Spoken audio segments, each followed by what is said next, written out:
declining relative power is typically framed as a loss, with particular reference point in the past as the goal for power. So this becomes the goal for power.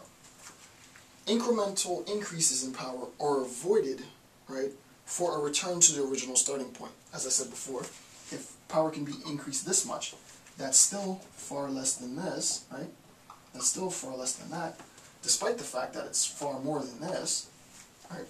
I'm going to look at my current state. I'm going to look back to a time when we had more power. Incremental increases in power will be avoided. I will not select this, right?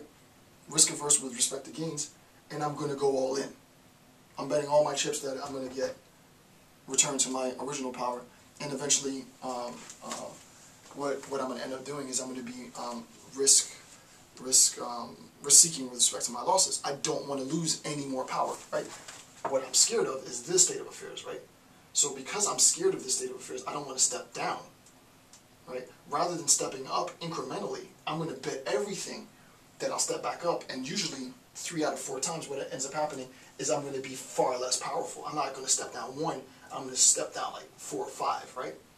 As we saw before, I forget what the letter was, A, B, I think it was C. There's an alternative where it was 3 times the highest amount. That was the risk, right? If I deny incremental small gains at the expense of dropping just a bit, then what ends up happening is 3 out of 4 times I'm probably going to lose. I'm going to lose everything, right? Because as we saw and this is what I'm talking about specifically, right? It was 25% chance that I won't lose any money, right? Then there was a 75% chance that I could lose 3 times the amount. Or I could just say I'm going to step down incrementally. You know, let's say he didn't say percentages, but just I'll use the numbers. 100% that I might lose 5K. Right? No one's going to want to lose a little bit guaranteed. No one's definitely going to guarantee step down. No one in their mind is going to say, okay, I'm going to willingly just relinquish some power. There's no way. This is not going to happen. Right? I mean, it should, but no one's going to just voluntarily relinquish power. What they're going to attempt to do is try and restore these gains, but in attempting to play hardball and not lose anything, go back to this point of 0, they have a likelihood of 3 times, 75% chance, 3 or 4 chance that they're going to lose 3 times this amount. Right? So what ends up happening, I end up here. And that just keeps on gradual decline. I would argue that's how you got here in the first place, right? That's why you went from this state of affairs to this state of affairs, is because you're risk-seeking with respect to losses, right, on a national level. Okay, I want to read a paragraph out of the book. It's 206, section 2. So here goes this notion of sort of bargaining. How do we factor this into the discussion? This is directly from the text. Consider a situation in which State A, right, has just made a tangible gain at State B's expense, say through the seizure of territory. So this is back to our example. State A has made a gain because of the seizure of State B. So consider a situation in which State A has just made a tangible gain at State B's expense, say through the seizure of territory. The endowment effect suggests that, and we talked about this before, the endowment effect suggests that A will renormalize its reference point and assimilate its gains much more quickly than B will adjust to its losses. I acquired this, I got $1 million, hey, great, State B's mine, cool. State B just lost, I'm not okay with that.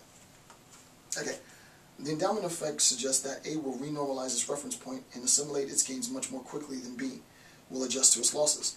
Consequently, B will attempt to recover its losses and restore the old status quo. Restore the old status quo, right? And attempt to restore the old status quo, and A will attempt to maintain the new status quo against B's encroachment. So, A is encroaching on B. B, this is 1, right? B is going to want to encroach, resume its loss. It will, you know, this land has been confiscated. I'm going to try and assume the old state of affairs where it was mine and not yours. Right? So you can see how this back and forth goes, right? A will attempt to maintain the new status quo against B's encroachment. So A is going to encroach initially, then B is going to try and go back. Each will be in the domain of losses and accept larger than normal risks, in order to maintain their own version of the status quo. So what you have to recognize is that this relationship is necessarily structured both within the context of losses. For A, having recently acquired B, right, it has B, so it is unwilling to lose any of it, so it's going to be risk-seeking with respect to maintaining what it already has.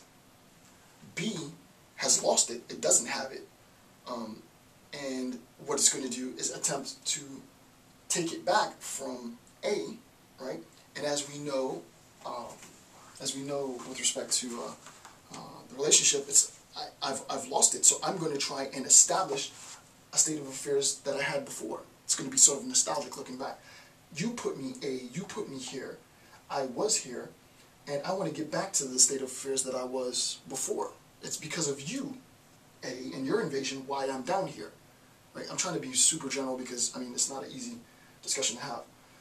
So what I'm going to do is I'm going to be I'm also going to be risk-seeking with respect to my loss.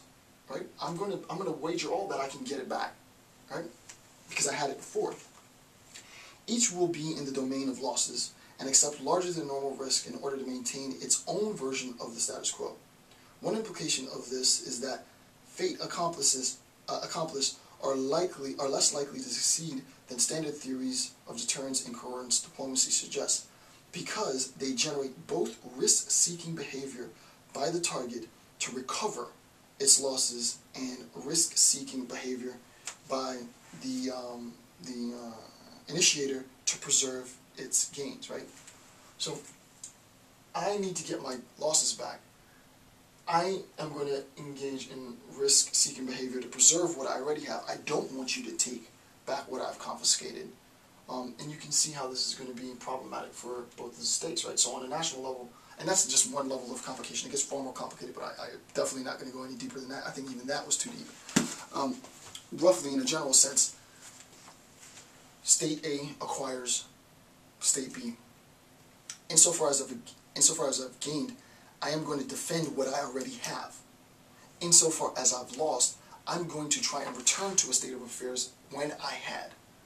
Both behaviors are polemic, right? Both behaviors are polemic, and what's going to end up happening is obviously the conflict's going to escalate because I'm going to be risk-seeking.